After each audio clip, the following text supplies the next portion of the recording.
you're back on air at Fox 26. Yes. That's huge. Oh, I'm just glad you guys said okay, but I had to come back.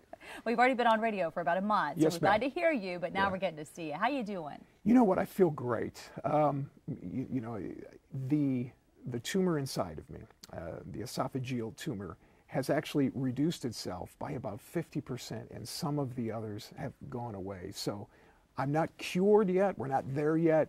But the good news is it's an amazing difference between when it started and today. So I'm thrilled. I feel good. Now, the hair doesn't look as good as I would like, as you know, Melissa. But, the hair is looking good. Oh, I think thank it's you. looking, everyone says you're looking great. Thank you. I think it's huge that you have a voice in Houston.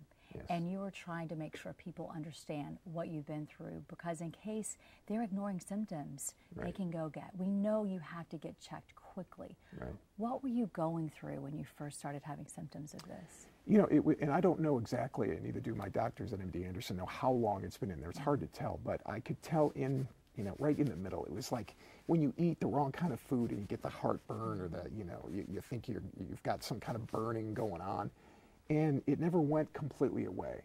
And so I began to take, the pills that would help. And at one point, I just decided that I better call some of my doctor friends, Dr. Joe Galati, who's a very good friend of mine. And I said, hey, can you look at that? He says, oh, sure, come on in.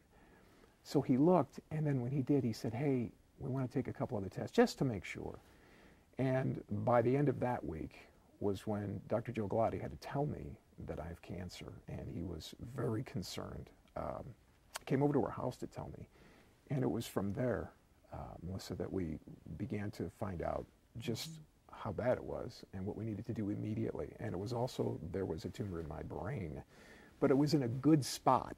That's what the doctor told me, that they could go in very easily, get it out. It was small enough. And that was the first thing we had to do. Mm-hmm. So my life changed September 11th of 2015. But look at where you are today, just really a few months later. You've got a smile on your face. You're looking great. How have you remained so positive? What do you have to say to any other patients out there of how to keep the faith, of how to keep it on? You know, there was a time that my wife and I struggled. So I will first say that I'm not perfect. You have to allow that. You need to get those emotions out. I don't know how you couldn't allow it. And we did, and it was rough. But we have such good friends around us. We have such wonderful people around us who kept saying, hey, come on, if there's anything we can do for you, if there's anything that you need. And my wife and I and my son, Jake, our family, we began to talk more, and we finally decided that we had to look at things differently, and we had to do the best that we could. It was rough, but we did it. And once you get to that point, and I lost weight because of the things I was going through. My wife loses weight because she's not eating, and we were getting sick. Mm-hmm. But once you begin to become positive and try to do the right thing, it's one day at a time, all of a sudden things begin to come back. And then when we actually came for the very first time to seriously look at how we've been doing over the past 3-4 months, I found out we're heading in the right direction. So that's good. It's huge. It's huge. We're so happy to see you back on here. You keep up the good fight. I promise. I promise. And I want to thank you for all that you have done, and you and I have spoken to each other, and you're aware of how tough things can be. Sure. And so I'm glad we're able to have these kinds of conversations. Keep up the good fight. I promise. We're so proud of you. Thank you so much. All right. Thanks.